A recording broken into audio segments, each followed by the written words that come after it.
Hello প্রিয় viewers, কেমন আছেন সবাই? আশা করি ভালো আছেন। আপনাদেরকে স্বাগত জানাচ্ছি আপনাদের প্রিয় চ্যানেলের আরেকটি ভিডিওতে।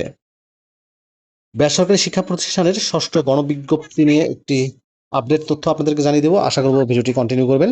এনটিআরসির সুপারিশপ্রাপ্ত শিক্ষকদের ৫টি তথ্য চাইল মন্ত্রণালয়। এই শিরোনামে একটি নিউজ প্রকাশ করেছে জনপ্রিয় অনলাইন শিক্ষা বিষয়ক পত্রিকা দ্য ডেইলি ক্যাম্পাস .com।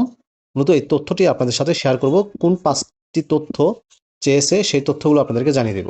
বেসরকারি শিক্ষা প্রতিষ্ঠানের ষষ্ঠ গণবিজ্ঞপ্তিতে সুপারিশপ্রাপ্ত শিক্ষকদের ৫ ধরনের তথ্য পাঠানোর নির্দেশনা দিয়েছে শিক্ষা মন্ত্রণালয়।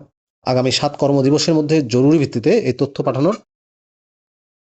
নির্দেশনা দেওয়া হয়েছে। বৃহস্পতিবার মন্ত্রণালয়ের মাধ্যমিক ও উচ্চশিক্ষা বিভাগ থেকে এই সংক্রান্ত নির্দেশনা দেওয়া হয়। নির্দেশনার চিঠিটি মাধ্যমিক ও উচ্চশিক্ষা অধিদপ্তরের মাউসি মহাপরিচালক বরাবর পাঠানো হয়েছে। নির্দেশনার তথ্য অনুযায়ী ষষ্ঠ গণবিজ্ঞপ্তিতে সুপারিশপ্রাপ্ত শিক্ষকদের নাম, নিবন্ধন নম্বর, নিয়োগের জন্য সুপারিশকৃত প্রতিষ্ঠানের নাম, যোগদানের তারিখ, এমপিওভুক্ত না হওয়ার কারণ এই ৫ তথ্য পাঠাতে বলা হয়েছে। এসব তথ্যের পর মন্তব্য লিখতে হবে।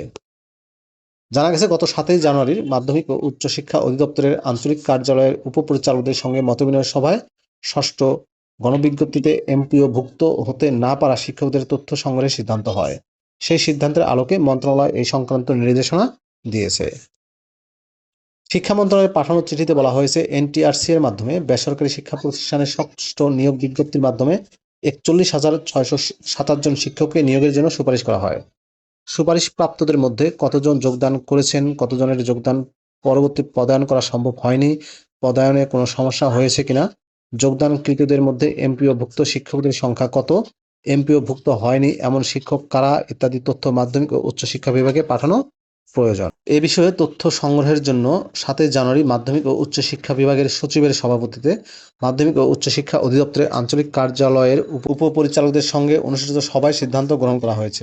পরিস্থিতিতে উল্লেখিত ছক অনুসারে বেসরকারি শিক্ষক নিবন্ধন ও প্রত্যয়ন কর্তৃপক্ষের এনটিআরসির মাধ্যমে ২০২৫ সালের এমপিওভুক্ত শিক্ষা প্রতিষ্ঠানের সুপারিশপ্রাপ্ত শিক্ষকদের তথ্য আগামী ৭ দিনের মধ্যে জরুরি ভিত্তিতে পাঠানোর জন্য নির্দেশ দেওয়া হলো।